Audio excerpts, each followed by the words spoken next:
This night shelter on Gray Street in Norman recently changed operators, but that hasn't changed how businesses downtown feel about it. Many say this corner is the wrong place, but it's become a fight that will impact the upcoming mayoral election in February. It's not an easy fix because it's not just a Norman problem, it's not just an Oklahoma City problem, it's a nationwide problem. I think it's more of a change of a course than it is a fix. Some downtown business owners say they want it away from them and that it's causing people to lose customers. Homelessness is a matter of public safety, and putting it there was not what we wanted to do, but there was no other option. And proposals to put it in other areas have ultimately failed. State Senator Lisa Standridge recently introduced a bill that would stop cities outside of OKC and Tulsa, like Norman, from funding a homeless shelter.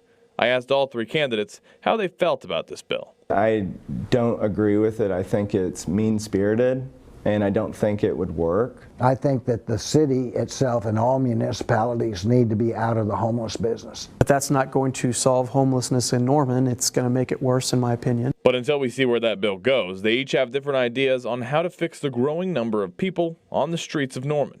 Mullenix says he wants to see cities like Norman team up with private companies. Not just the city spending a bunch of money, but bringing in all the nonprofits that are at play, bringing in the churches, bringing in private businesses, and bringing in individuals in the community that are concerned about the problem and working together. And Holman believes a part of the solution is more affordable housing. Can we expand affordable housing in Norman? Can we incentivize it with federal funding? Can we revise city policies that may make it more expensive to build? Mayor Heikkila says if the shelter does stay, he's hoping this new contract will fix some of their problems. It's with a group called City Care, who he says is more strict on who they let in, and he wants it to be more than just a place to sleep, something he believes the last contract was. Why are we investing in those people?